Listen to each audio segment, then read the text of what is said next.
turn around, look at me. You're doing such a good job. I'm really proud of you. I'm really enjoying playing with you right now. Within the archetype of the dominatrix, there are actually 4 sub-archetypes. The seductress brings in that erotic energy of like, maybe you will, maybe you won't. Maybe you can get close to me, maybe you can't. There's beauty in being totally accepting of who you're with. Maybe it'll work out, maybe it won't. There's no point in trying to change anything. Or is it a red flag? Is it this, like, who cares? My mom was not a happy person, and she very often was angry. I got hit a lot more than I got hugged. I don't want to negate that, the 5-year journey, or for you to negate the 10-year journey that you've been on. This started a long time ago when you decided that first time. It's just an interlude. So, yeah, there's just been a lot to heal. Hello, everybody. Welcome back to the podcast and to my conversation with Juliet Jules. Juliet was a very popular guest on her first episode with me, so I'm sure you'll join me in being delighted to have her back on the show. If you're wondering why I'm dressed like this, the UK is extremely cold at the moment. So if anyone from North Face or Rab is watching, I could do with a new coat because my other one, the zip has bust. So yeah, hit me up in my DMs. Today's conversation was quite deep. It was a really beautiful conversation. We delved into a bit about Julia's childhood, her upbringing, how she kind of ended up having to raise her younger sisters herself, and she talked about how she felt the pressure to provide for them, which led her to starting as an exotic dancer. She talked about somewhat turbulent upbringing and adolescence, so I really appreciate her vulnerability. We talk a lot about BDSM, Kink, the evolution of Kink and BDSM, historical roots of dominatrix culture. We talk about the different archetypes of the dominatrix, which I found very interesting and fascinating. My own journey of being less judgmental around those who are kinky. And then at the end, Julia opens up for the first time about her struggles with alcohol, which was very moving. And I'm sure you will join me in thanking her for her vulnerability. And those of you who know me well know that I have my own story with alcohol. So this is a good conversation. I hope you enjoy it as much as I did. And check out Julia's work, follow her on Instagram. Don't forget, if you like me, to subscribe and all that good stuff. And yeah, enjoy the episode. I wish I had some more definitive, oh, this happened and that led to this, and then that happened and da-da-da, and here I am. And I don't know that I do just yet. However, I will say that my parents were very, very different people. My dad was and is to this day a born-again Christian, very religious, very conservative, very traditional, and very much believes in this God of heaven and hell. You have to really prove that you're good enough to enter the gates of heaven, and that means accepting Christ as your personal savior and being filled with the Holy Spirit, which in their church is like, I don't know if you're familiar with, I don't know how global this kind of church is, but they speak in tongues. So it's sort of, everyone does it a little bit differently, but that is proof that you're filled with the Holy Spirit. And if you're not filled with the Holy Spirit, then you don't get to enter heaven. Yeah, like, look, we hear that. Yeah, like if you're like hard Christian, that's pretty much, that's like Old Testament God, right? Right, exactly. Yeah. And obviously, yeah, so we have people like that over here. Less common these days, I think, but our American cousins, we like documentaries and stuff, and you see people who are pretty full on for the church. Yeah. I feel like I you mean, I guys go used, just like full send on everything. I know, I know. Yeah. Um, so I used to be angry about that, and now it just makes me sad. Like I feel like sad about people that are really tangled up around God and spirituality in that way.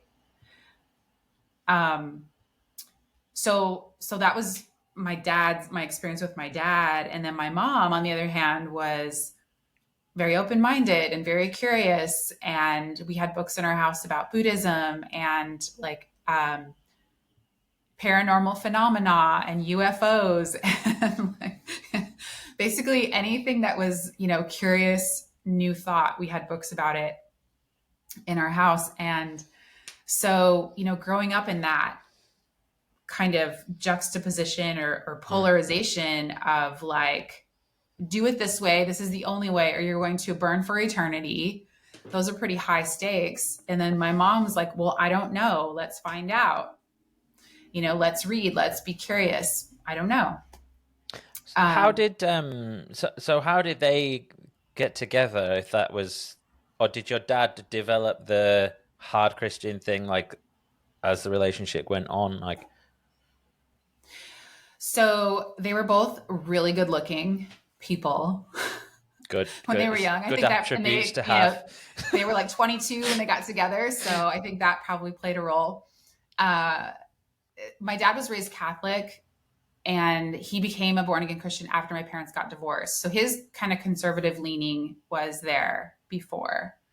Mm. He's also the oldest of 10 kids, and, just a lot of responsibility that came with that. And, he had a pretty rough childhood himself. So yeah, so he became a born again Christian. I mean, like it tracks for him, but it was also really hard to grow up under that. So for me, I think I just rebelled against that, because it was just like I felt like I got the message that I would never be good enough. And so it was like, okay, well, if I'm not going to be good enough, then why bother? Like, if you think I'm bad, I'll show you bad. So I, I'm just kind of checking in with myself to see how personal I want to be. Part of me is like, just tell the story, just go for it. Take your time. Um, We can always edit as well. Don't forget. okay, But obviously it depends on your. yeah. So I also don't want to start crying. I feel like it would be okay if I did, but I just want to keep it like, It's totally okay. Actually, it'd be thematic because I did a podcast with the world's expert on crying this morning. So you could be maybe doing it's us a in the air. service. Okay. The tears are flowing already. So so yeah, my parents divorced. I was sort of caught between this, and my parents would just fight like, oh my gosh, it was Mm. just pure. It was such a bitter relationship between the How two of old them. were you at this point? They got divorced when I was 2. I have an older sister. Um, and it was just like, I never saw them be nice to each other. Not once. Not, hey, how's it going? Oh, good. How are you? Yeah, the kids, la la la la la. Never. I mean, it was just bitter. As we got older, they didn't have to talk to each other as much, and so I didn't see that, the fighting that would go on between them. Um, but yeah, it was just like looking back, it's like, when you're a kid, your home environment is just like, oh, this is just how it is. Um, but as an adult, it's just like, wow, you guys. Um, so, so my mom died when I was 18, and she had 2 more kids by someone else.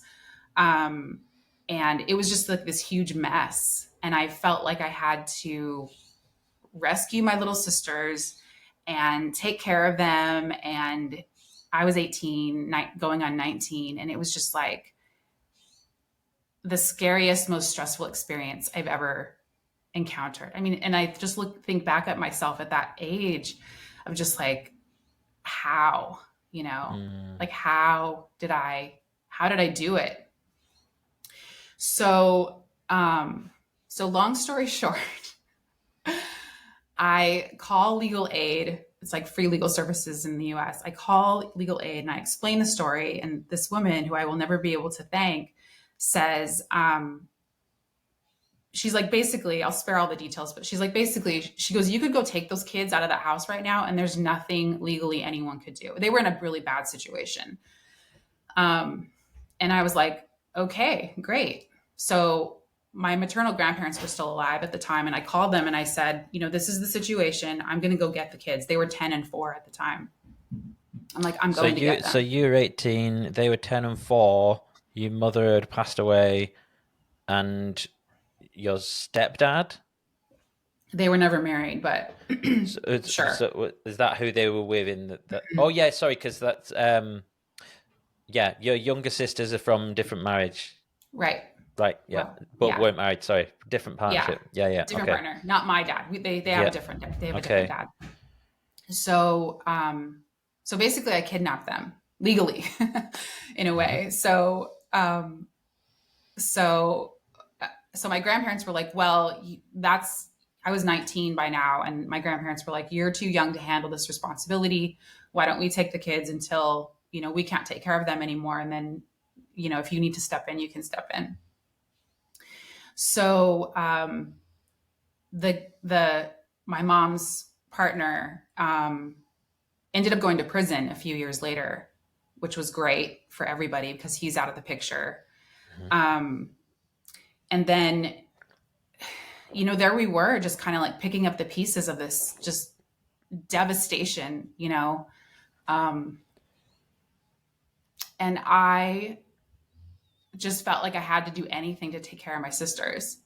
So I started, I became an exotic dancer, stripper, whatever you want to call it.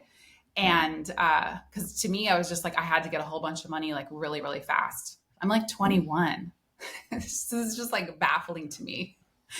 Just like the danger that I don't know. So that's what I was doing for a few years. This is all in California, right? I'm sorry. This was actually in Arizona. Arizona. Where in Arizona? In the Phoenix area. Okay. Kind of the Metro Phoenix area. Yeah, that's where pretty much where I grew up, and I lived there till I was 27, and then I moved to California. Gotcha. So, yeah, that's what I was doing because I felt like I had to just like get money together so that, that when the time came that I had to have the full responsibility for my sisters, then like we would be okay financially. This was my plan at 21. How'd that work out? It was just a lot of worry for nothing because the older sister ended up, she was with my grandparents until she was 18. And then the younger one didn't end up living with me until she was like 15. So it was like many years that had gone by, but I couldn't see it that way at the time. It just felt like all this fear and pressure and, yeah. So, I mean, all in all, it wasn't a terrible experience. Sometimes it was really fun. And, in Arizona, it's very conservative there. So, there isn't any sexual contact happening in the club, at least in the clubs that I worked at. It was just like very much like a girl on the stage. And if you got a table dance, it was like there was some, closer proximity, but there was no physical contact at all. Like maybe like an arm touch or something like that. But it wasn't like, there was no like lap grinding or anything like that. So I was safe. I mean, it was still dangerous in a way, but it was also safe in terms of it just being like a lot of rules and,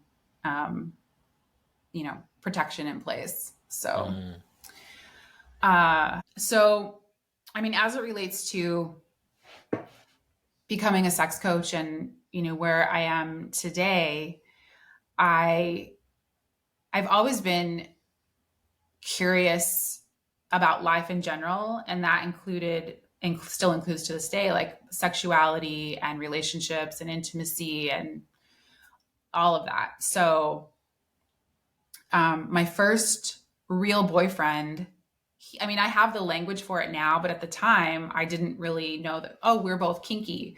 We're both curious and adventurous and open.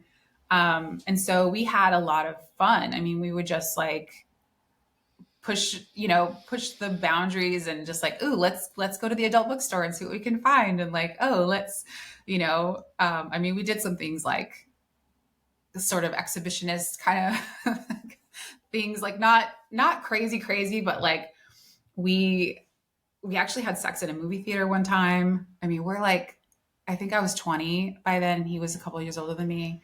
We were just like kinky, wild, in Sounds love. fun. So yeah, we're just wild. Um, yeah. So I guess because he was the first person that I was really, had a deep relationship with, a committed relationship, a more sexual relationship with, I felt like that's what sex was going to be like, you know, all the time. And then the next person that I was with was really conservative. It was like he was not exploratory or adventurous sexually at all. And he thought there was something wrong with me because I was a very sexual person. And Mm. I don't know, that's just weird to me because it's like I wanted to be sexual with him. It wasn't like I was, and not that there would be anything wrong with somebody wanting to go to sex parties or um, Yeah. whatever you'd want to do as long as it's consensual. I just say that because to me, I felt like I wasn't presenting anything that was that wild. It was just like I wanted to be adventurous and explorative and whatever with him, and he was just like, "Oh my god, like why would you want to do that? Like, ugh." Um, so I was like, "Oh, well, maybe there's something wrong with me," Mm. and so I would just sort of. Well, that relationship didn't last for very long. And then I got married to a Turkish guy. So he is a little conservative, if probably not surprising. Um, but again, just got the message that, my sexuality as a woman was not okay. Like there was like a certain way that we were supposed to have sex and that was it. Um, Why'd you marry him? because I was driven by this idea that I had to have somebody to take care of me because I had to have Mm. someone to help take care of my sisters eventually, some maybe, I don't know. So Mm. that was a big motivator for getting married. So um that poor guy. Yeah, I've had to make amends to him later. Just, I mean, we were both young. It was a mistake on both our parts, but I just felt like, I don't know, I felt regret for wanting to Mm. get married, and I feel like getting married was my idea. Anyways.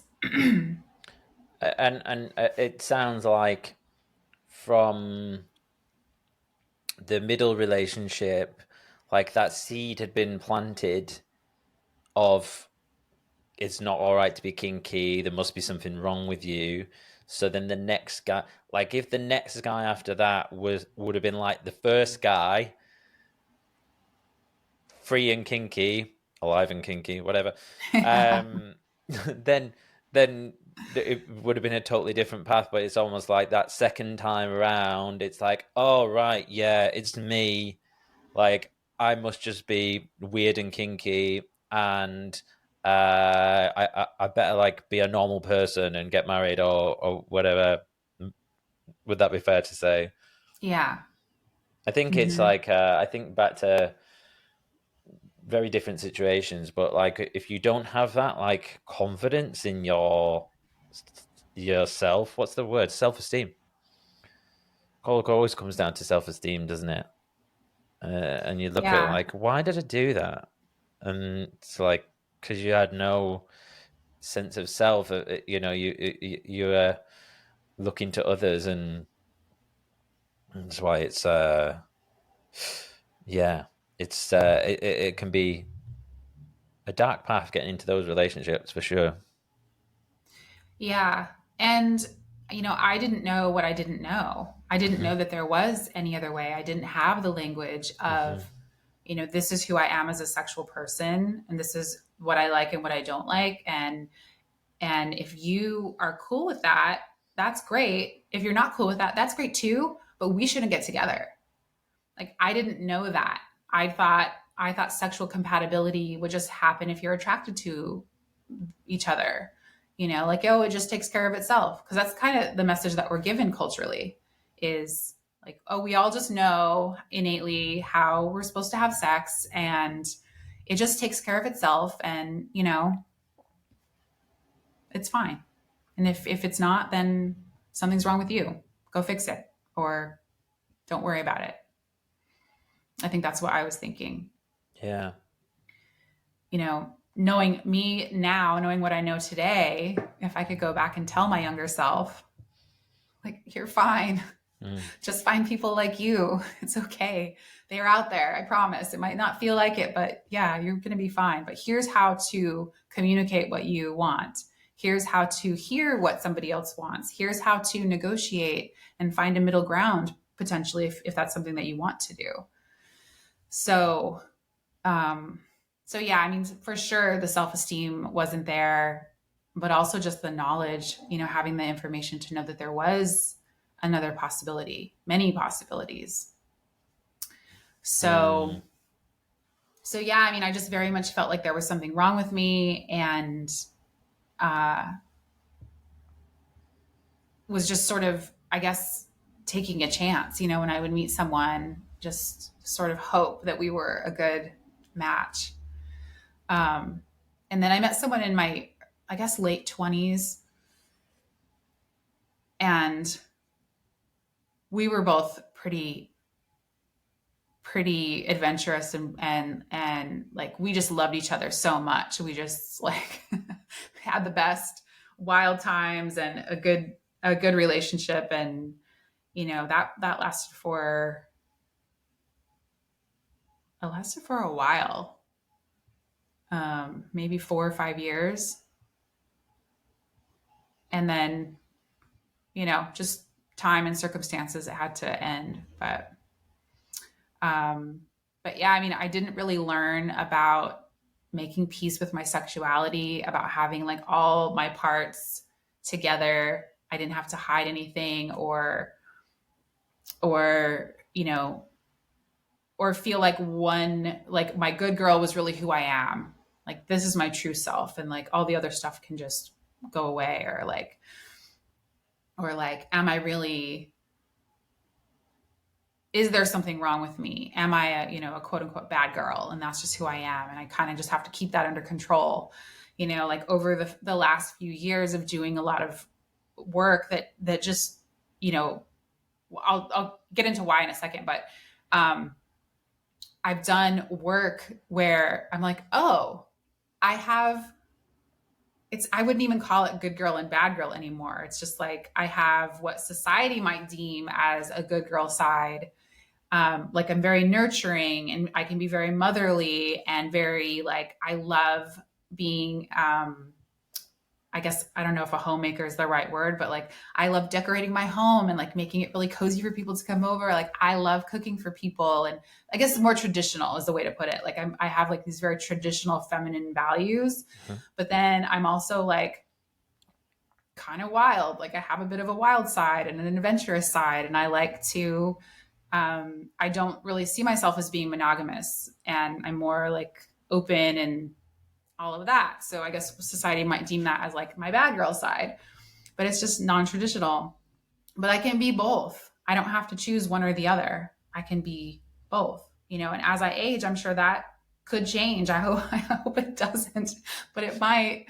Um, but these aren't like adversarial sides that I have to choose between and only be that one person to the detriment of the other. I can be all of it. It's just all those parts make me who I am. So, um, yeah, I wish I would have learned that, but I guess some of that just comes with age and wisdom. The wisdom that Mm. comes with age and experience. So, so all of that came about through doing the Evolutionary Dominatrix Academy, which then, like, I had no intention of becoming a dominatrix when I took that training, but that was, I mean, I got so much out of that training, but that was one of the biggest things, was that I don't have to have these adversarial parts inside. I can just be friends with all of it, everything that I am. Yeah, it's powerful. What if you weren't wanting to become a dominatrix, why was it that you took that course? I took the course because in the intro webinar that Mistress Dominatrix is the founder of the Evolutionary Dominatrix Academy, and so she has introductory webinar that you watch to see if you want to do the training. And in that training, she talks about the dominatrix archetype and how within the archetype of the dominatrix, there are actually 4 sub archetypes. And those sub archetypes are the queen, the authoritarian, the seductress, and the mother. And the reason that those 4 archetypes are important for the dominatrix is because as a queen, your submissive is to worship you. You are to hold this high, sitting in a throne kind of archetype. Like, I'm a queen. I'm to be worshipped. The authoritarian is the strictness. Don't fuck around. These are the rules, and you follow them. The seductress brings in that erotic energy, that that eros, the erotic energy of like, maybe you will, maybe you won't. Maybe you can get close to me, maybe you can't. We'll see. And then the mother is there for safety and nurturing, because that comes as a surprise to a lot of people. But there is a very nurturing and safe element to that dom sub relationship in every session and in the relationship itself. And then, as a part of each of those archetypes, there's a dark and a light side. So the dark side could be like the mean queen, like aloof and like, maybe I'll look at you, maybe I won't, And the light one is like gazing lovingly into your eyes as you're sitting at my feet worshiping me. Those are some very kind of basic examples, but there's a dark and a light to each one. And depending on the type of submissive and the type of session that it is, those different energies can come out. So she explains all of this in that introductory webinar. And I was just like, my chin was on the floor. I was like, I was just so blown away. And it was in that. And she also had a few of her students giving their testimonials. And a few of them were saying, like, this is what brought me home to my femininity. This is what anchored me into myself.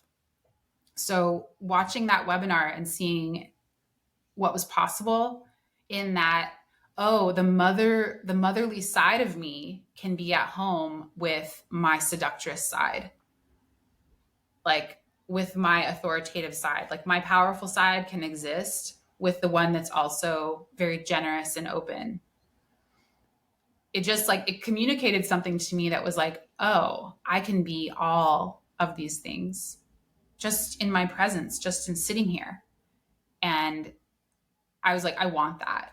I want whatever this is. Like, I want to be a part of this. I want to learn everything that this dominatrix, beautiful, incredible person has to teach. I love Mistress Damiana so much. She's just such an incredible person. So should she create these frameworks and concepts around? I think she learned it from her mentor. Uh, I'm sure that it was something that, or like a framework that someone along the way kind of um, articulated.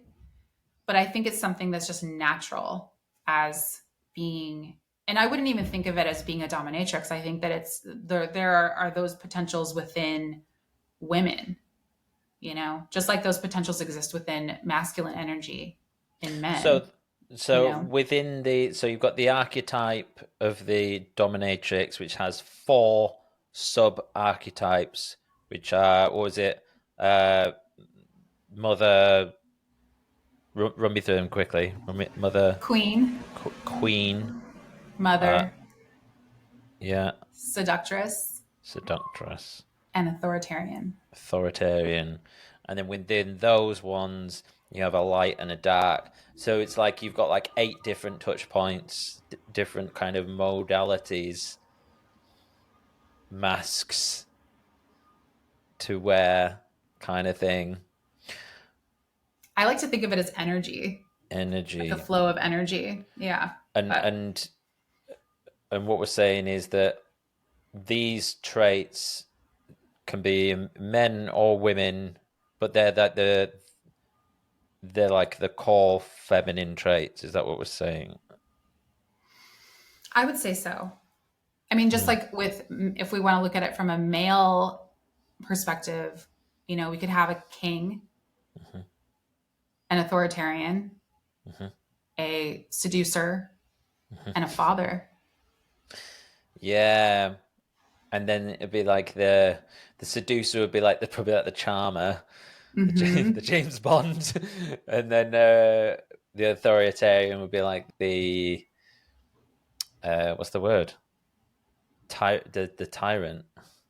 Well, that could be the dark authoritarian, would be the tyrant. Yeah, of course. Yeah. Sorry. Yeah. So in yeah, it just fascinates me. So I'm like, okay, right. So what's this mean? so so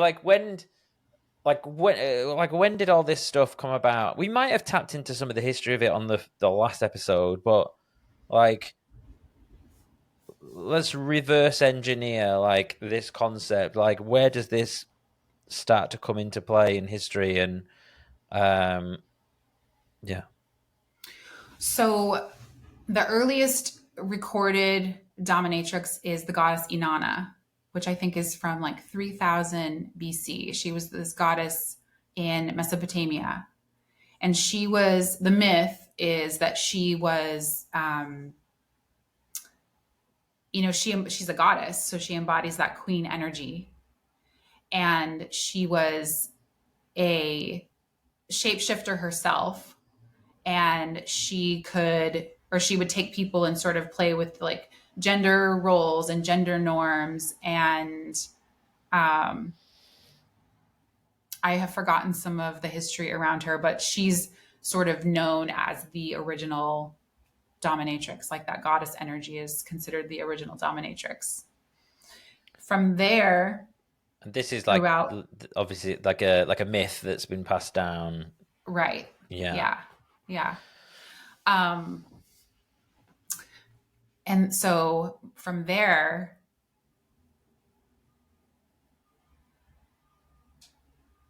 yeah, dominatrix is throughout history. I don't really know. I couldn't really tell you like, and then this happened, and then this was the next thing, and then um, That's I all know right. that I know that what we know now as kink or BDSM, or so what we know now as kink, what we call kink, that umbrella term of, you know, alternative kind of sexual practices that include BDSM, that humans have always incorporated these different kinds of, whipping rituals and bondage. And I actually created this whole, it was my final project. I need to finish it. Like I'm almost done. It's my final project for one of my certifications, actually. And it's the hidden history of kink. So even in the Kama Sutra, there is instruction about how to like bite your partner properly and how to incorporate like wrestling. And so these things that we consider to be like non-normative sexual practices or that fall under the umbrella of kink have been practiced for all time. It's just we today put everything in that bucket of what we call kinky practices. And presumably that it was normal for such a long time, and then along comes the Catholic Church, and then all of those ways sort of get put to a side. Then you have like this shame thing, and like, oh no, you need to be this and that, which is interesting how it kind of comes full circle back to like, you know, your father had a, was it Catholicism background? Yeah, very interesting. Yeah. So going back to the mid 1800s, there's a guy, his name is Richard Kraft von Ebing. He's considered kind of like one of the first sexologists. And he was putting together a manual called the Psychopathus Sexualis. And so he was categorizing all of these diagnoses for sex crimes. And so in that book, that's where we got the terms sadism and masochism. They were originally coined for that book. So what's interesting about that is, so Marquis de Sade he was a writer, and he wrote several books about what we now call sadism. It was actually, he's actually the reason why we call it sadism. But he wrote these books where he was getting sexual gratification out of inflicting pain on people. The problem with that is that he actually was doing it like he was drugging his his housekeepers, and he was just like doing all kinds of really terrible things and then writing about it and like how he got this sexual gratification out of inflicting pain. And so he like went to prison for it, and so Richard Kraft von Ebing coined the term sadism after Marquis de Sade's writings about his practices. So, and the reason that he was creating this manual was for doctors and judges, basically, to have a way to diagnose people. So in that regard, like sadism, I can understand where that came from. However, it doesn't mean the same thing today, because consensual sadism is a whole lot different than inflicting pain on somebody non-consensually. That's a crime. That's abuse. But if it's part of a play scene and part of a session and it's consensual, then it's not abuse. I can get more into that too if you want to talk about that. But the term masochism comes from Leopold. Oh my gosh, Leopold von Sacher-Masoch, I think is his name. I'm probably getting that wrong. Leopold Sacher-Masoch. I'm pretty sure that's it. Anyways, so he was just a guy that liked to be bossed around by ladies in fur coats. You know, he was a wealthy guy, and he would often ride like in the coach or like the poor part of the train, and he would pay his mistress, pay for her first class ticket on the train, and like she would wear furs and like boss him around and like beat his ass sometimes, but it was consensual. Like he really enjoyed it. And so he wrote Venus in Furs about his experience, but there wasn't anything non-consensual or like criminal or depraved about it. Anyways, that's where we get the terms sadism and masochism from. So Kraft von Ebing took these writings of these two guys and, basically named it sadism and masochism after their names, their last names. But it was put in a book about pathologies. So then Freud comes along, and that's where we got the term sadomasochism. Freud actually coined that term into one thing. And again, pathologized it, making it this really like sick, perverse thing that people participate in. Yeah, there's more history there, but that was part of my presentation on the hidden history of kink. Thank you. No, that's that's fascinating. What about does BDSM like ever intersect with spirituality or even religion? I think it does. It doesn't have to. Sometimes people can just have a BDSM session.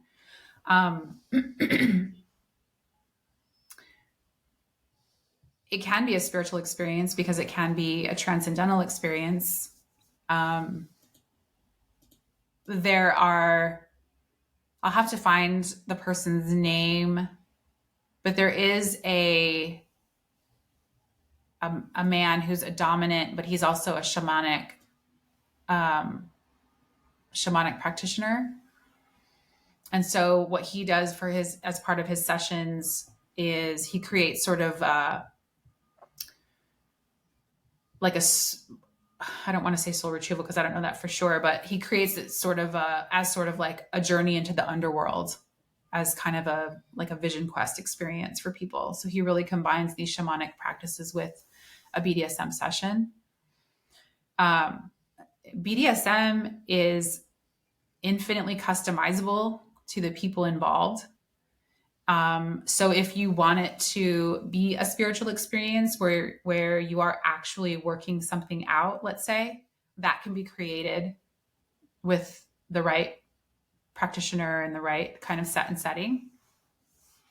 There are people who really enjoy a kind of like priest and nun role play. And so they really bring in these like Catholic or religious symbols and archetypes to, play in these ways that are like super taboo and, sacrilegious.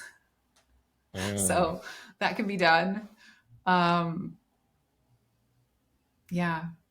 Does that answer your question? Is that what you're getting at? Or was there something, a different way you wanted to look at that? Yeah, I think so. Yeah, I think so. I was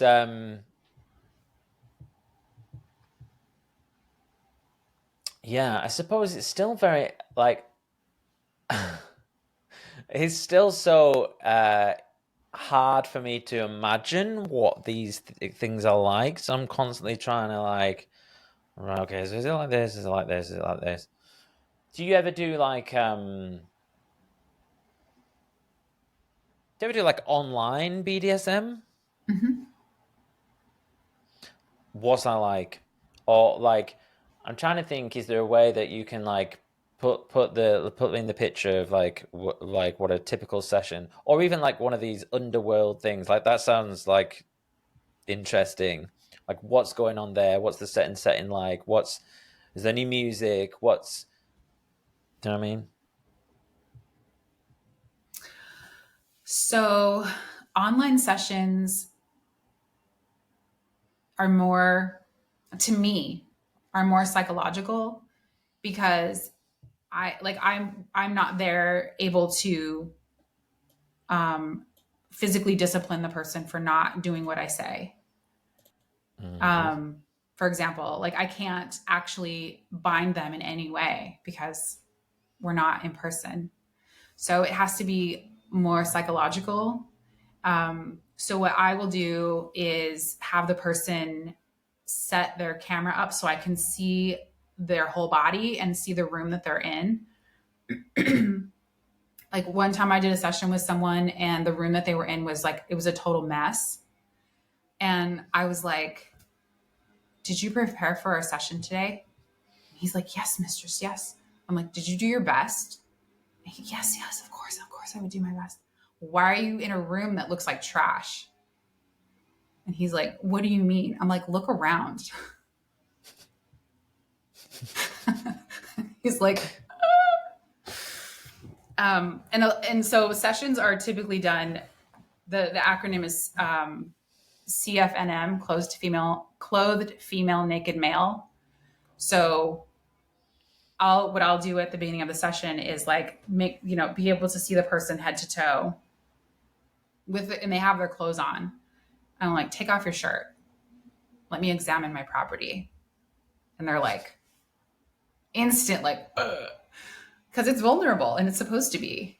And so they're like, take off their shirt, and they'll usually drop it on the floor. I'm giving away all my secrets right now. They'll just like, Please. and they're like, pick up that shirt and fold it right.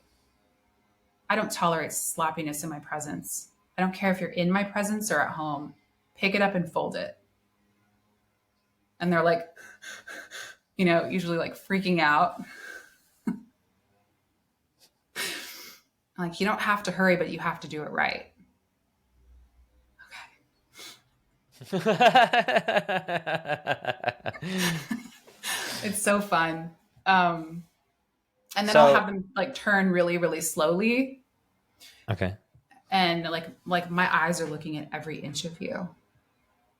Slower, faster, stop. And they're just like, so you're putting them on edge. Just like, what is she going to do next? Am I doing it right? So it's more psychological that way. And then, then it's up to the person to discipline themselves. So if I tell them to do something and they do it wrong, then I'll say, okay, you have to turn around and spank yourself hard. And then they'll start. I'm like, are you counting? How many is that? Like, so you're just looking for everything that you can possibly do to correct them and establish my authority. That's what I'm doing. And then give them a little prize if they do it right. You turn around, look at me. You're doing such a good job. I'm really proud of you. I'm really enjoying playing with you right now. This is really fun. This is really fun for me. And they're like, she likes me.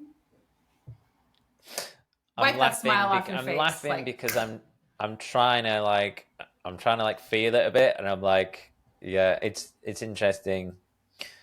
And it's not for everybody, and that's totally fine. Like it is funny.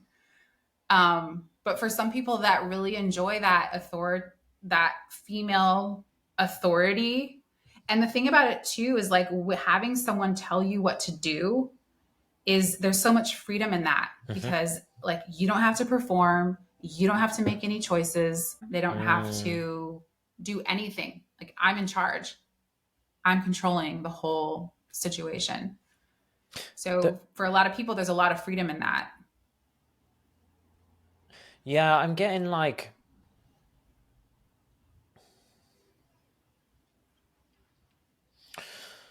there's like similarities with it's almost like drill sergeant, or like even like when you go to like a class where like this is what you're going to do. And like like there's something just so about just someone just telling you what to do. Like whether we're talking about BDSM or anything else, like I'm sort of connecting with that a little bit now. Whereas someone who's, because I run a company and stuff and all the decisions are on you, it is really nice on occasion for someone to just give the instructions and you're just totally present. So I feel like there's there's definitely some like alignment there.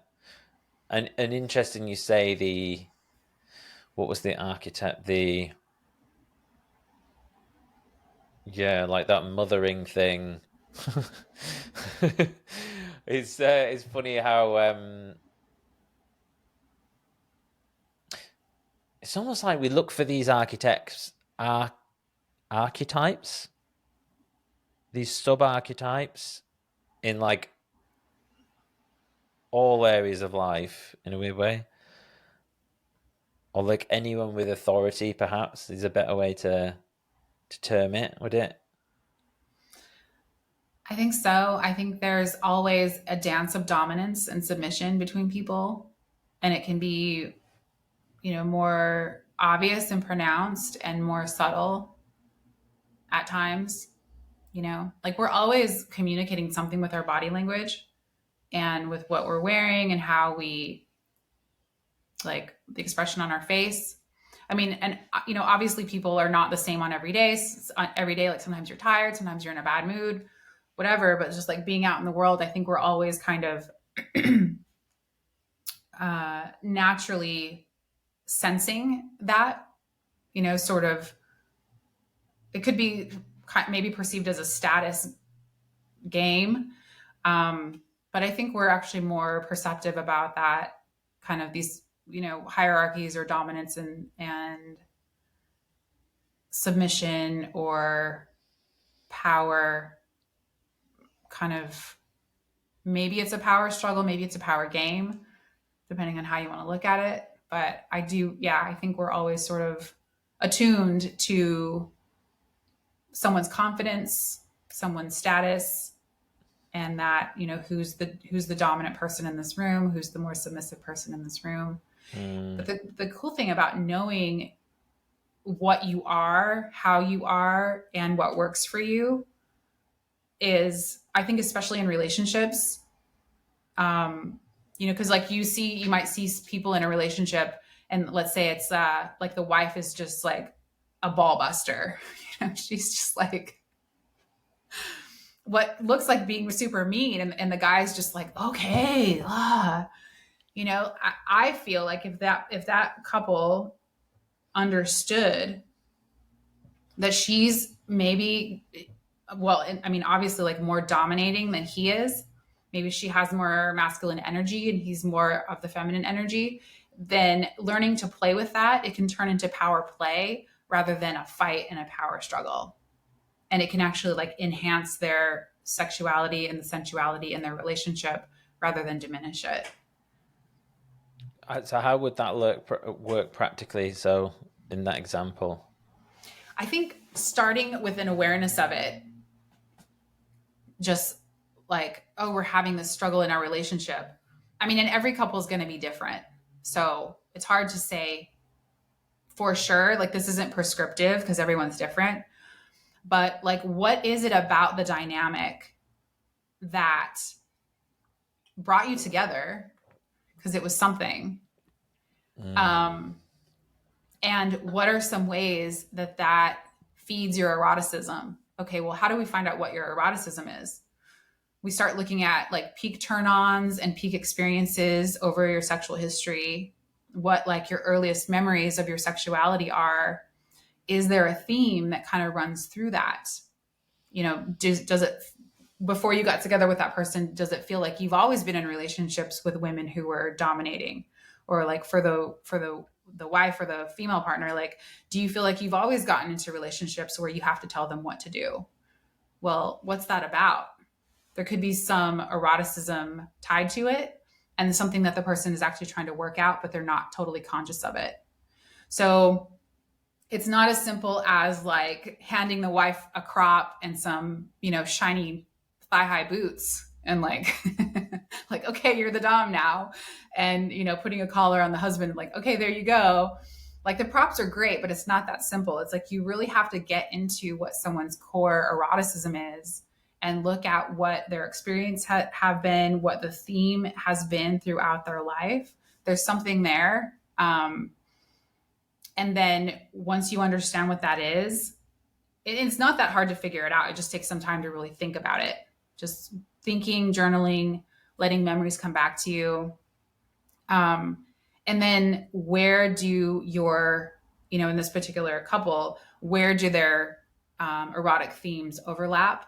And how can they start to play with that? Like what kinds of role play can they do? How can they bring more sensual energy into their relationship when they're having those power struggles? So there's a lot to work with, but it really takes like digging into what it is that's really driving their attraction and their eroticism. And then you can sort of come up with different role plays and ways to play with it. That's where I would start with a couple like that. Yeah. Interesting. I wanted to just add as well, I was reflecting on when we first spoke earlier this year, 2024, this will be out in 2025. Actually, how much my own perception and like learnings on like the whole kinky thing have developed, and definitely like stemmed from our conversation. I'm so much less judgmental, I think, now. That's great. Yeah, like I was recently in a short-term sort of dating relationship, and yeah, she was a bit more kinky, but there was like zero judgment from me. Like I was like, all right, cool, I'm not. But you know, like it really wasn't a thing. I was kind of like, all right, cool, yeah, and then so yeah, that's been good to kind of, because I think as well, there's that also plays into like this. Well, if you do think that that's a problem, then you might want to change them, and then like that's a whole other issue. Not that I would want to, but like there's beauty in just in general, just being totally accepting of who you're with. Maybe it'll work out, maybe it won't. But there's no point in trying to change anything or digging into why that is. Or is it a red flag? Is it this like who cares? Do with your own shit. Yeah. So yeah, I want to thank you for that. Of course. I'm so happy to hear that. That's great. Still pretty vanilla though. There's nothing wrong with that. It's funny though. It's like it's almost like the whole neurodivergent thing. Like the the neurodivergents all talking about how left out they felt of society, but then like I feel like where are all the neurotypicals at? And like are they thinking they're not part of the neurodiverse club now? And then I feel like it's like that with the kinky thing sometimes. I'm like, yeah, well, Yeah. actually more people seem kinky than are not. Feels like, um, which was not good or bad, is it? It just is. Yeah. And I think we do have to be a bit careful with labels still because kink is such a broad label, and so many things can fall under the umbrella of kinky. And a lot of times people hear kink and they hear BDSM, and it's not. BDSM is actually a subcategory under the umbrella of kink. But like, is the label helpful? I think all of us just being a little more open-minded, and if there's something that we don't totally understand, like, well, asking our partner or even a friend or whoever, like, well, what do you mean by that? What does kink mean for you? What describes kink for you? If you're calling yourself kinky, what does that mean to you? Does that mean that you like BDSM? Oh no, I would never want to be tied up and spanked. What does kinky mean? Oh, well, it just means that I like being a little wild, or I like going to sex clubs, or I don't know, whatever the person could say, like, What that's probably worth tapping into actually. So yes, so you have kinky is the broad umbrella of alternative, like alt sexuality. I don't know, or alt sexual preferences, whatever. Preferences is always a weird one because it sounds like preferences meaning like male or female, or but it's like, what do you prefer? Is there a better term for that? Is that right? Sexual um, preferences. No, orientation would be orientation, and right. preferences like, yeah, that's right, isn't it? Preferences. Yeah. Yeah. It's things like that you enjoy, desires. things. Yeah. Yeah. Yeah. Okay. Um, and then as a subset of that, which falls under that, is BDSM, which often gets confused with, those things get used interchangeably. But actually, a kink could be just like, I like dressing up. That's not going to be BDSM, but it's a kink. Mm-hmm. Mm. Is it a kink? Yeah, Like I if would you say so. said, "Oh, I like my partner wearing like sexy lingerie," is that kinky or is that just normal? Sorry, I hate not normal. Is that just uh regular Preference. regular preference? I don't know. Like who doesn't like sexy lingerie? Yeah. I mean, to me, it's not kinky, but to other people, it would be. And so that's another thing about calling yourself kinky is that it's so subjective. And Mm, I don't know what the word would be, but like you get to define what it means to you. So yeah, interesting. Like I don't like sexy lingerie. I just that's way too kinky. I I just need nudity, and that's all. Um, yeah, yeah, where are the I mean, boundaries between like kink and tassels? Tassels, probably. if it's leather lingerie, then it's kinky. If it's lace, not so much. No, Mm, I'm just kidding. I don't know. It's mm. totally subjective. Is But there the a thing is, it's is there like a flap? it's like yeah, exactly.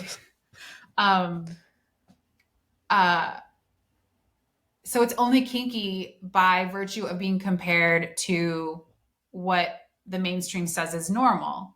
Well, Mm, what the mainstream says is normal is monogamy, sex within a marriage, hopefully or preferably to create a family, to procreate, and only missionary with the lights off.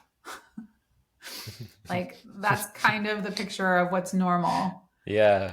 so with that in mind, anything outside of that is kinky. So it's like, well, yeah, we probably are all a little bit kinky. So that's why I think we have to just be careful with labels. That's why I say that. Um, and also, sexuality and our interests can change over time. So, Mm. Hey, here's a question for you. So you said lights off then. That made me think like, oh, I've had like the odd relationship where not odd, like the occasional relationship where like it needs to be lights off. Um and I always think of that as like being quite like lack of confidence, restrictive, maybe. And then I'm like, oh, maybe it's a bit kinky. Like total darkness. So, is it actually kinky? Lights off or not kinky? up to you, Up to up to you. your partner. Yeah. Is there a role of storytelling or fantasy within BDSM or kink? Yeah, I would say so. Do you mean like fantasy role play or Mm-hmm. like dirty talk or Uh, all of the above? all of the above. Good. Let's double click on that. So, Yeah. yeah, give me some examples. Okay. So fantasy, I mean, again, it's like, and this is my lens that I'm speaking from. So, um, so fantasy, is it kinky? Sure. Sharing that. It could be like what comes to mind is, let's say a couple is going on a weekend getaway and they're like, well, what should we do? Let's make a list of our fantasies that we want to exchange. Like, doesn't mean we have to do it or not, but like, so Mm. maybe like the Monday before the Friday that they're leaving, they're like sending text messages back and forth or voice notes. I guess that kind of incorporates dirty talk and fantasy. Yeah. So, So when we get to the cabin, the first thing we're going to do is shut all the blinds and make the room completely dark. And I have some glow in the dark body paint. Or maybe like, I'm going to close all the blinds and I have a surprise for you. Mm. I'm not going to tell you what it is. You're going to have to just try and guess until Friday. Something like that. I mean, that could be kinky because you're just like building up all this anticipation, you know, that kind of incorporates fantasy and dirty talk. Role play for sure. I mean, I kind of think like BDSM is all role play. You know, when I step into a session and I'm playing the role of the dominatrix, you know, we are playing in the dark. We are playing in these like places that we don't normally get to play in regular life. So in a way, it is all a role play. But I have done sessions where I am a mean principal, and someone's been sent to the principal's office for being bad. So yeah, I mean, you can certainly do role plays of like mean cop, mean teacher, mean boss. That's a fun one. It's always these authority figures again, right? Yeah. What about can I say something real quick about that? Yeah, please. So within BDSM, it's important for and that's one thing that sets BDSM apart from power play, is that there is a clear dominant and submissive. And so there are things that the dominant would do in the beginning to establish their authority and establish their position of power over the submissive. So those, that domination and submission and establishing power and authority are hallmarks of BDSM. So that's what sets a true BDSM session apart from, you know, power play. So, so there has to be an authoritative element. It doesn't necessarily have to be as crystal clear, like I'm the mean cop, or I'm the boss, or I'm the principal and you're the student. It doesn't have to be as clear as that if there isn't a role play element that's being incorporated into it. But there are things that the dominant would do to establish their authority so that the sub knows. And the clearer that authority is, the safer the sub feels. Like if I'm wishy-washy about my authority and coming across as like, I don't know what I'm doing, or if my body language is portraying that I'm feeling not confident or not really into the session, then my submissive is not going to feel as safe to let go and be in the moment of the session. So establishing authority is really important. What would you say to someone who's listening and they're like, yeah, I want to get into this, I want to try this, but they're kind of like, oh, they don't want to be judged by their partner, or what advice would you give to them? So if it was somebody who was, let's say, brand new, they've heard the term kink, they've heard the term BDSM, maybe seen a few things here and there in different TV shows, but that's about it. I would have that person spend a little bit of time reading some books to start to learn for themselves what they like. So there's a really good book called Screw the Roses, Send Me the Thorns. And it's a little bit dated. I think it was probably published in maybe the mid 90s, but I really love it because it gives a lot of really great information and it's done with humor. So that would be a good book to start with because it's a really easy read and a toe into the world of kink and BDSM in a really light way. So by reading that, somebody could be like, oh, that seems really hot and fun. I think I do want to try that, but not that. That way, when they come to their partner to share they know the kinds of things that they want to start with, and they can present something to their partner really, and start really slow too. But first, figure out some things that you do want to try. If it's something that you can kind of experiment with on yourself, do that. When you decide to talk to your partner about it, do it outside of the bedroom. Do not bring things up for the first time, especially if it feels very vulnerable to you, even when you're about to have sex. Like if the two of you are like heading to the bedroom and clothes are coming off, like do not start the conversation there, because you're already in a vulnerable position. It might put your partner in a position where they feel like they have to say yes, even though they don't really know what you mean. And it could put you in a vulnerable position, because if the person has like I don't know what you're talking about. What do you like a reaction that you're not prepared for, like makes you kind of shut down, then you're not going to want to bring it up again.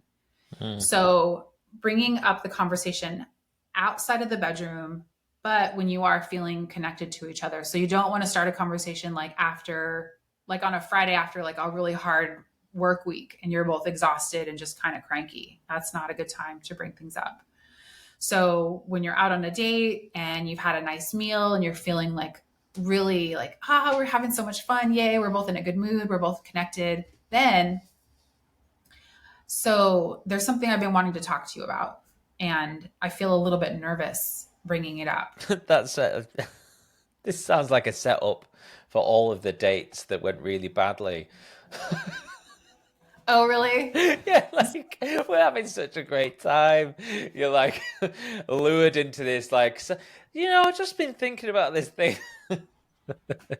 Sorry, it just reminded me of something, but yeah, yeah. Oh, that you've experienced? Yeah, I think no, it's weird. Like, obviously, past relationship wasn't successful, but we would always have this pattern of like a really great night, great time, good food, just as you were setting it up then, and you're like, something's on my mind. And not in, like, I wasn't talking about BDSM or anything. I can't even remember, but it would always, it was almost like I was put into this comfortable situation, then I'd just blurt something out. Do you know what I mean? And then it would always go like a little bit, but alcohol was involved as well. So yeah. I took it off topic there. No, that's a great point, actually. I'm glad that you said that, because having the conversations when you're not drinking or when you're not drinking or otherwise inebriated, don't bring things up when you've been drinking, because if like somebody could get their feelings hurt and then like emotions just run high. So thank you for saying that, because that's a really good point. It's a good point. I come from a family of that we only bring things up if we've had a drink. As so many people do. Which is, really not a nice environment. I'm glad you said that. Yeah. So there's something I want to talk to you about. Feeling a little nervous about it, but I'd like to talk to you about it. And then affirm the relationship. I think we have great sex. I love being with you. And there's something that I would like to try. Can I share it with you? And then let's say it's bondage. Don't jump right in and be like, I want you to tie me to the bedpost and use me for your pleasure. And be like, well, what does that mean? What do you want me to do to you? Tie you up? I can't even tie a knot. Like, what are you saying? So like, and then so if it is bondage, like, okay, so have you heard of like being tied up? And then, maybe. So I think I'd like to try that sometime. Maybe we could just start with like, tying my hands. Do you think that'd be something you'd be open to? Start super slow, like take it like baby step by baby step by baby step.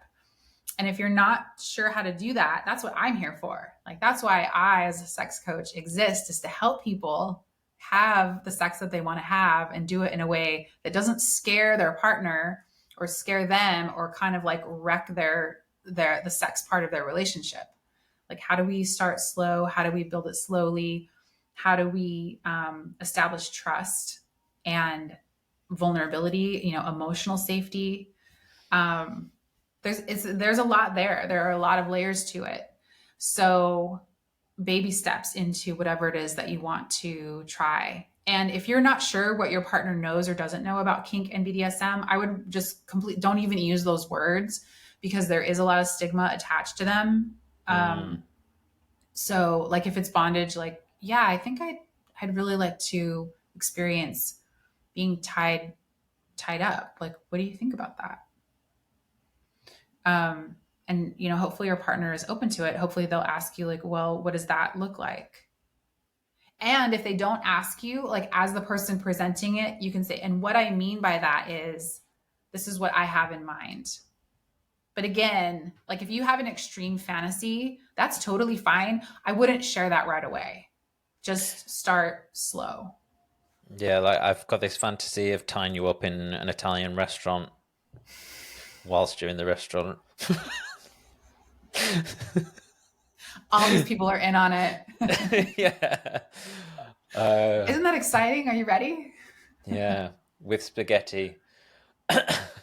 Yes, with spaghetti. And again, like establishing some safe words, establishing some boundaries. Like, we can start, and if someone's not comfortable, you can say red, whatever your safe word is. But yeah, again, like, that's why I exist. That's why, many of us sex coaches exist, to help people with this. Drop you a DM. Yes. I was wondering, we'll start to wrap this up shortly. What are your thoughts on the like long-term relationships and BDSM? Like, do you see those that participate in BDSM, do they have longer relationships from your perspective? Do they have shorter ones? Are they more likely to be polyamorous relationships or anything like that? What are some like trends? That's a good question. I think people who are involved in BDSM have longer relationships, because the communication skills that it takes to have a healthy BDSM component to a relationship are communication skills that transfer into all areas of the relationship. Being able to share that vulnerability. And when you share that kind of vulnerability with someone and they hold it, there's a level of intimacy that develops between you that is really powerful and can help, to keep the relationship together and deepen what you have together, deepen your friendship, deepen your love for each other, deepen your intimacy. So I think those relationships can last longer.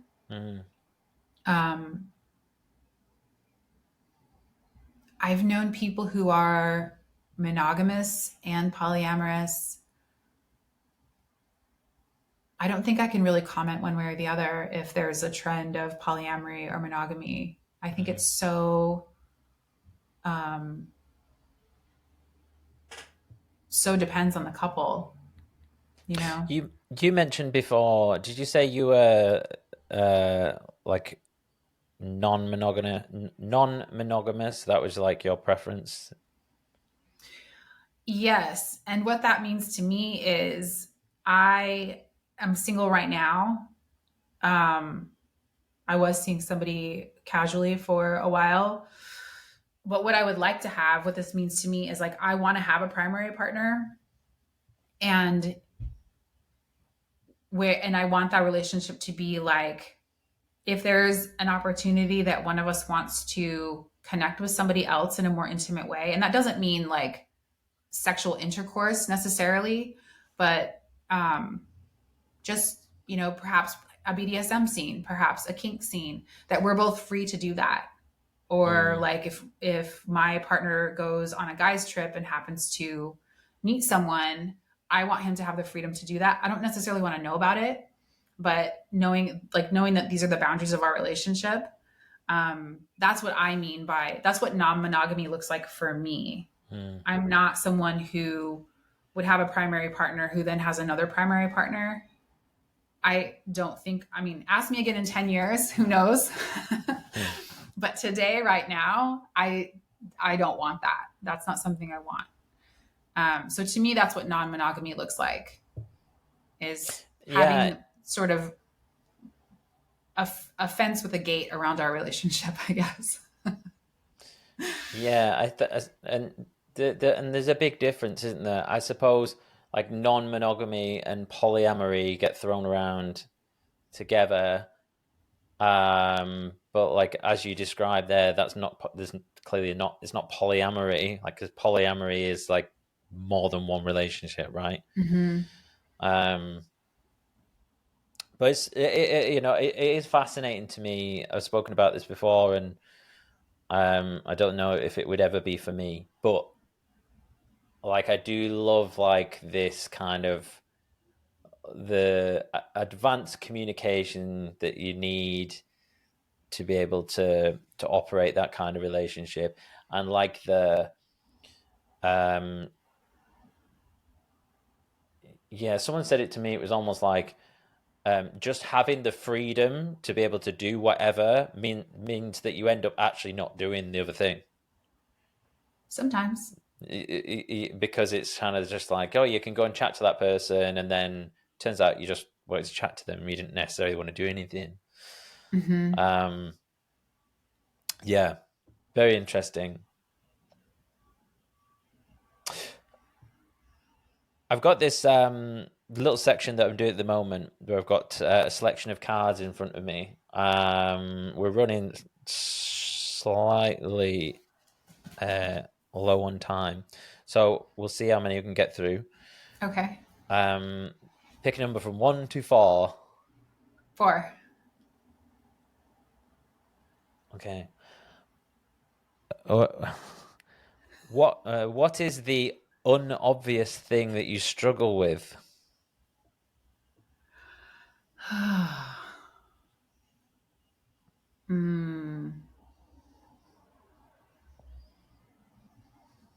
The unobvious thing that I struggle with, I think it's perfectionism.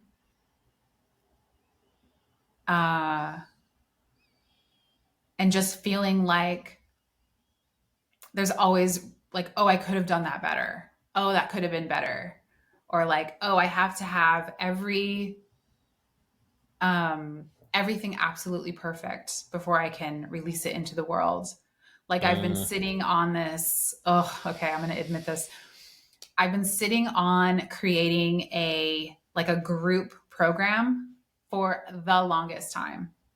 I think we spoke about it on the last one. God, don't say that. Maybe it's completely obvious. That's why I was like, I think I'm hiding and maybe I'm not, like I think I'm hiding all this like perfectionism and blah, blah, blah, but maybe I'm not at all. Maybe people are like, oh yeah, she's a procrastinator. It's only because you just told me. No, I know. I was like, oh no, you did mention this. Yeah. But I just have to get out of, like, it's not about me at the end of the day. It's about people who would want it and need it. And if people don't resonate with it, then I'm like, okay, cool. Scrap that idea. On to the next thing. Like I need to just like put it out there. So I guess I'm doing it now. Yeah. But yeah, I've been sitting on this idea that I've had for like creating like a membership community or a group program where people can count on having like an every Monday meetup online. And we, present a topic, everybody gets to talk about it. It's a way to meet other people that identify as kinky, have new friends. But also like in our world, I feel like there's actually an epidemic of loneliness. Like so many people are so lonely. And I really think that it's because we don't have a place where we can actually tell the whole truth about who we are. And I think when we have that, then if we have time, I can get more into my own personal stuff that's been going on for me lately, but it's just like, oh my God, the truth does set me free. It's human that when we tell the truth, it's like, oh my God, like the release of energy and the freedom. And by the way, I really feel like telling the truth doesn't mean, it does mean like if I'm holding back a secret from someone, or if it's a lie by omission, then admitting that, yes, that's truth telling. But also, I think truth telling is like, what do you want? Like, what do you dream about? What's that dream that you have in your heart that you haven't told anyone? Mm. That's telling the truth too, Yeah. telling, like, being your full self in the world. And yes, it's scary. I totally get that. But yes, loneliness, I think, does stem from just not having a place to tell the truth. And when you do, having an empathetic witness and having someone actually hear you and see you and feel understood. So that's why I think, like, whatever community I might create, that's the most important thing. Yes, it's around sexuality and kink, but there's a lot of other things that we would talk about too in that community. Because, like, I love personal development, and I've been, like, reading so many amazing books lately. Dr. Benjamin Hardy, shout out for him. If you don't know who he is, highly recommend. Just on the community thing, what's holding you back other than perfectionism? What's holding you back from doing the community?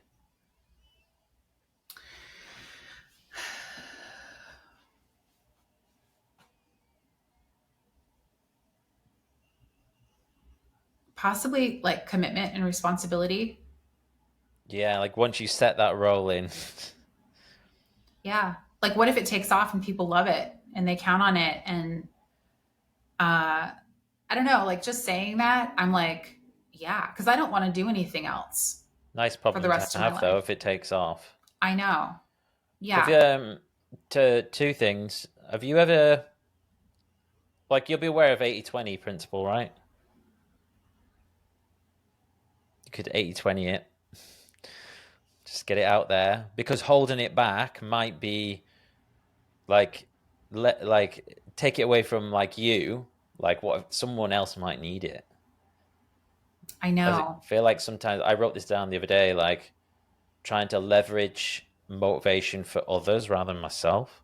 Mm-hmm. Like, sometimes it's more powerful. And another thought I had was fear setting. Have you heard of this? Fear setting.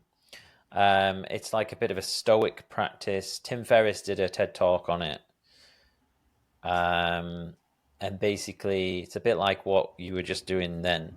So you'll look at what's the worst thing that would happen if I did this and it went wrong or whatever, and then what, and then what, and then what, and then what, Mm. and then what, and you just get to, like, the Oh. core fear, and, like, usually it's like nothing, and what it usually ends up uncovering is just like the potential and the cost of not doing it. So I will, if you're interested, I'll send you a link.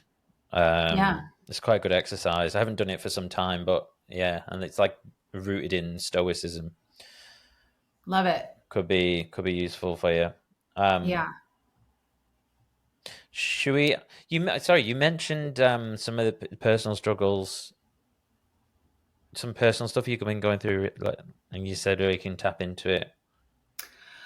So, yeah, it's an exercise in telling the truth. Um, I have struggled with alcohol addiction for a long time. Wow.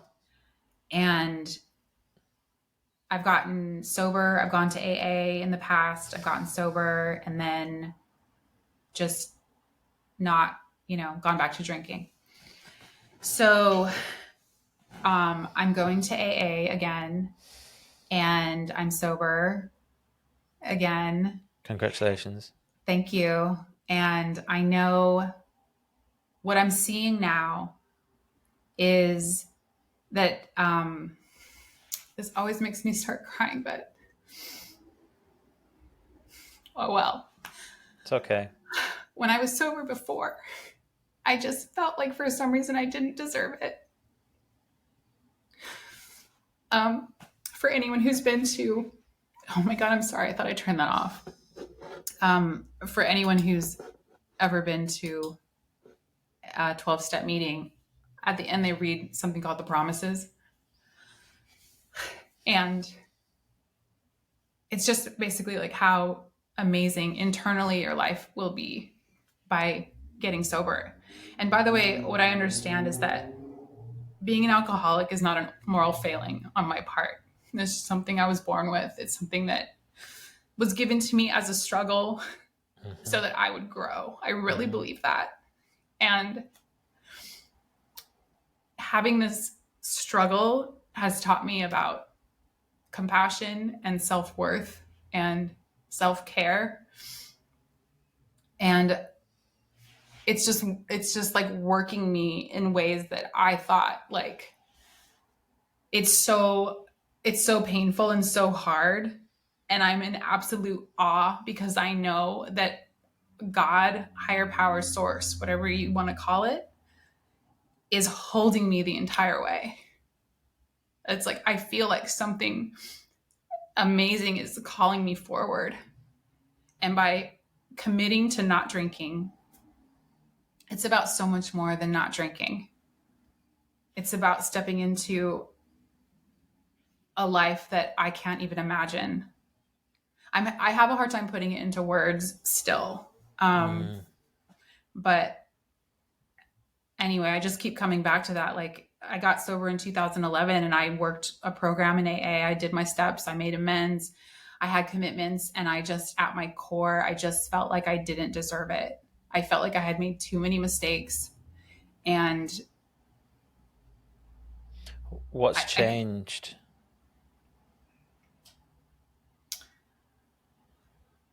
I don't know. I don't think I can point to one thing. I also started doing internal family systems work lately, which is like parts work. And through that, I really got to see, or I really do see that we all have parts inside of us, but at our core, we have a soul that is completely still connected to God. And that there's nothing, I didn't put it there, and there's nothing I can do to take that love away from myself. It's there. I might have parts that are, a perfectionist or a procrastinator or an alcohol. I don't think I'm an addict because I just don't, but like alcoholism for sure. I mean, it runs in my family. But there's a part of me that has an alcohol addiction. And that part of me needs to be loved and cared for. But it doesn't make me a bad, horrible person who doesn't deserve a good life because I've made mistakes. Yeah. So I think through doing parts work, and a lot of things. I mean, like I'm always doing some, working with a therapist, or like I've been to several ayahuasca ceremonies. And I mean, one thing I didn't really talk about in talking about my childhood is that, like, there was a lot of trauma there. I mean, just like my mom was not a happy person, and she very often was angry, and I got hit a lot more than I got hugged. I'll put it that way. So, yeah, there's just been a lot to heal. I'd give you a hug, but I can't. Thank you. I appreciate being on your podcast again and having the opportunity just to share. And if you want to cut all this out because I'm crying, that's totally fine. But, I would like to keep it in, but it's up to you. Yeah, and I think it's yeah, like a big part of like the motivation behind doing this is like just to like talk about our struggles. And sometimes I lose my way a little bit with like that kind of thing, and then but essentially I think the podcast that you listen to where people share these types of experiences like you are, or maybe I have in the past, is probably the ones that make them the biggest impression of people who do feel lonely. I'm surprised we haven't talked about alcohol before, actually. Like, I don't drink, right? Yeah. Well, it was a Um, secret for me, so why I don't want to talk about my stuff. I didn't want to talk about my stuff around it because it was a secret. mm, I was hiding it. But when anyways, you yeah. said you went back to AA like fairly recently. How Mhm. recent? I mean, I went to a meeting like November 18th. So today's Okay. December 13th. Yeah. Yeah. And my sobriety date is December 4th. So 8 days. Oh, that's awesome. Yeah. I'm so happy you. I'm just I'm grateful you shared that with me, but I'm also happy that you've like found your way back. Um, and it's like I think one of the things that one of the things within the sober community that I'm not super fond of is like the counting the days thing. Um, I mean, whatever works, right? And everyone's different. But I think what I always think is, how can I put this? Like it feels like those that like lose their days count. There's like a bit of like we said it before, a bit like Old Testament God, like a bit of stick Hmm. there rather than carrot. Yeah. Because I'm on day one, or and I feel like, Yeah. I mean, for me, what is it? Like it's coming up like 2 years since I last touched a drink, and I do my best not to really give it much energy, not to count and stuff like that. But actually, like I've not been a drinker for like 5 years, you know, like that's so I almost feel like I don't want to talk about the 2 year thing. Does that make sense? Because I don't want to Yeah. negate that the 5 year journey, or for you to negate the 10 year journey that you've been on. Because actually, this started a long time ago when you decided that first time, and just because you maybe along the way ended up drinking again, like it's just an interlude. And it doesn't mean that like the right thing to do is to like go out and get drink like Hmm. um yeah, and lose your sober streak. I'm not saying that at all, but it's like I don't know, where am I going with this?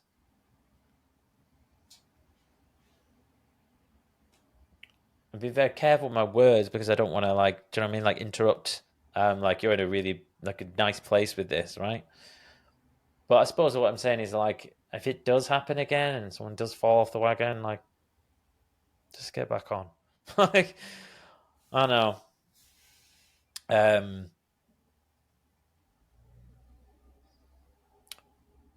but I'm sorry. I'm sorry you've had to go through that because I know what it's like. It's horrible. It's really hard.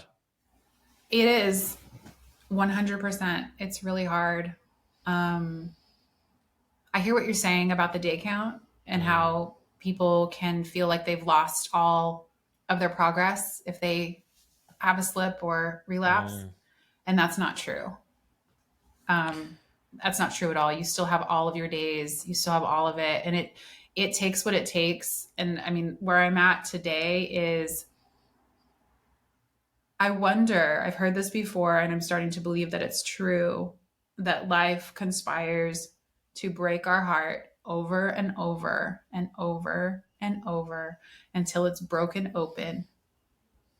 And what's inside, if we decide to look, is like, oh my God, mm, you're loved, you're here, you have something amazing to share with the world. And that, maybe it means having a huge podcast and impacting millions of lives. Maybe it means just being another light that is going to do good today and everything in between. mm. So I feel like as hard as it's been and the mistakes I have made and like the losses and, breaking other people's hearts, I am sorry about that. And I feel like it's just been like it's a journey that I signed up for, you know, like a lot of the spiritual teachers talk about, like, you chose your parents, you chose your stuff that you were going to work through. Is it true? I don't know for sure, but it sure seems like it. So I never thought I'd be in a place where I'm feeling grateful for life being hard. And, like the story I was telling when we started about like my sisters and losing my mom, I thought for the longest time that going through that and the chaos and everything like made me trash, basically, like unworthy of a good life. And like things would never be that good for me because of where I came from and what I have gone through. And I've realized that like the amount of fortitude and strength that I have to do that, and then things that I've been through in my life, like I actually have a lot to really be proud of.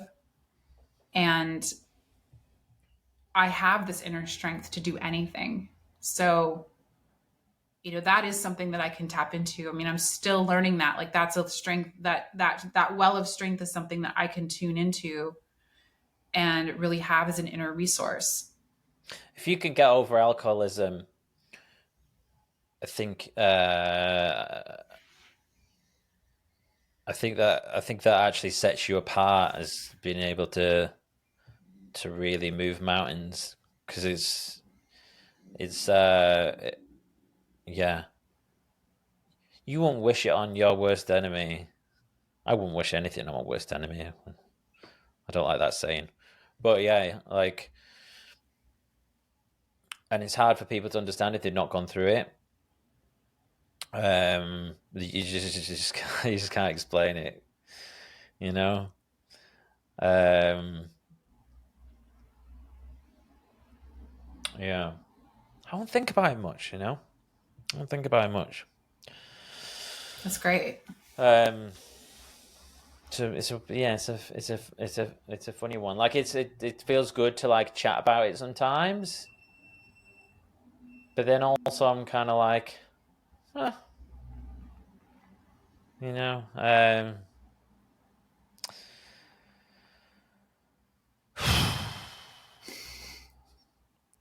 I didn't expect to be talking about that today. I think this is a nice place to finish up. Okay. Okay, so before we finish, I've started this thing whereby I ask the guests to,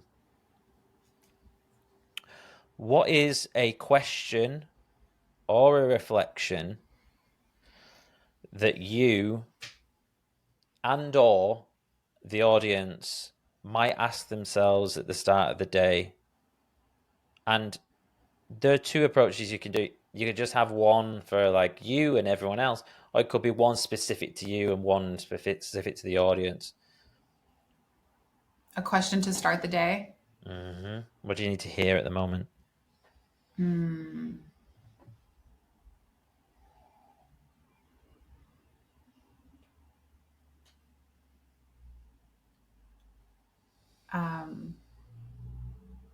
Take your time.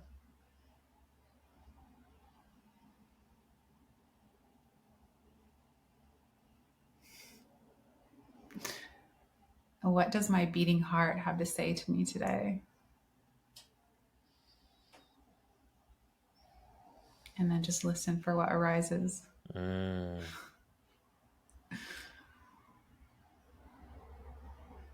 That's a good one. Would you use the same for the audience?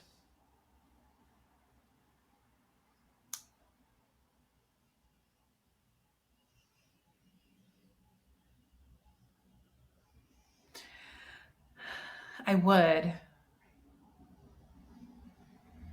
And I know that can be a challenging exercise for people sometimes. So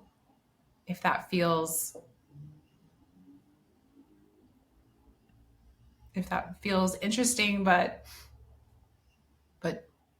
not working at it, or some, for some reason, maybe. Yeah, they How just can can't I? quite tap into it. Feels a bit Yeah. abstract, feels a bit too much. Um, how can I treat myself with care and kindness today? Mm, How can I just travel a little lighter and treat myself with care and kindness today? yeah, that's a good one. Today's my we nearly made it through a podcast about talking about training. Today's my rest day. And my coach has been like, rest. Because I'm like, oh, maybe I could do a little session in the night, rest. And but I try and do my 10,000 steps. And before this conversation, I'm like, right, I'll go get like 5,000 steps in. And I actually have a bit of a bad knee at the moment, so I'm kind of limping a bit on the Oh no. on the walk, just ever so slightly. It's fine. It's just a bit stiff. It'll be fine. Um, and yeah, and then literally I was like, "Are you being kind to yourself today, Jason?" That kind of popped in. I'm like, "Oh yeah," because I was literally thinking, right, and then after the podcast, right, I'll go and do another 5,000 steps. I need to get my 10,000, and I'm like, dude, fucking slow down. It's fine. I'm actually going to go to the sauna. I mean, after this. Nice. That sounds amazing. I mean, don't get me wrong, it's not mega enjoyable. I'll suffer. It's going to be hot. Do you do But infrared or traditional? it's no, it's the other one. It's not an infrared one. It's just like a Like a hot rock, yeah, but I Swedish think it's sauna? just yeah, it's like a halfway between that. You can't see. It's just like a heated thing behind like the wood. You don't pour anything on. It's just dry, but it's not Oh yeah. infrared. If that makes sense. It's like having a fire in a wood box. Mm-hmm. But yeah, yeah, I I'm such I'm bad for that. Like not being kind to myself. I think sometimes. Well, today's a new day. Today's a new day. Well, it's getting towards a late day for me, Okay. um, but there's still time to sauna. Yeah. um, I think I'm gonna go tonight too. yeah, get it done. Yeah. Do you have like a cold plunge as well? It's like sounds like a California type thing to have. I don't have one at my gym. We have really nice infrared saunas. Mm, We don't have a cold plunge there. I'd like, yeah. There is a place kind of close to me that has saunas and a cold plunge. yeah, I haven't been out there in a while. Maybe I should go out there. Yeah. yeah. They actually opened a new. You might have seen it on my story. I did some modeling for them.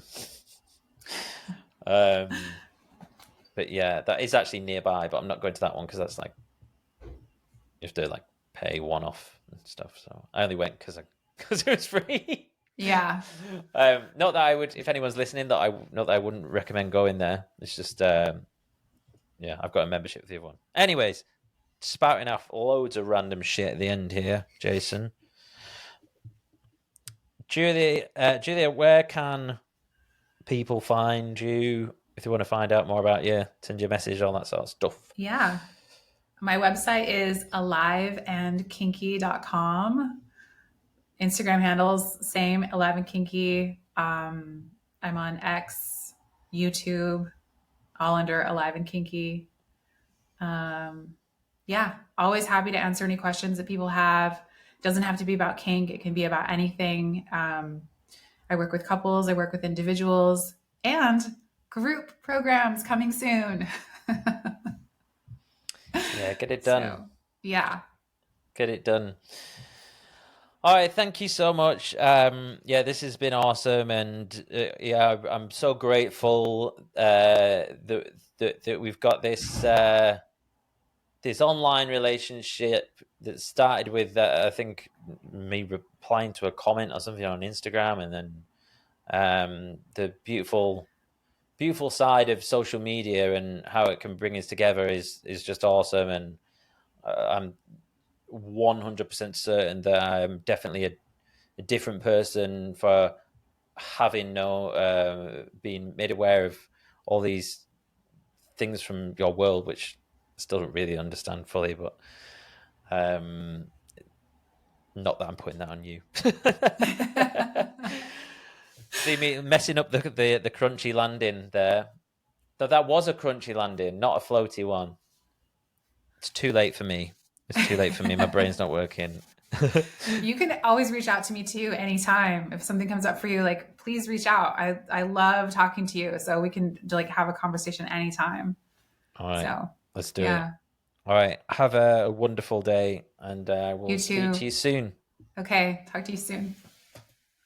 Hey guys, it's me. Thank you so much for watching that episode, and congratulations for making it all the way to the end. I really appreciate it. A few things before you get going. If you haven't already, please do subscribe. And if you enjoyed this episode, the kindest thing you can do for me is to share it with a friend or family member. Don't forget to check out the show notes for links to both my guests and myself. And if you made it this far, why don't you drop me a DM?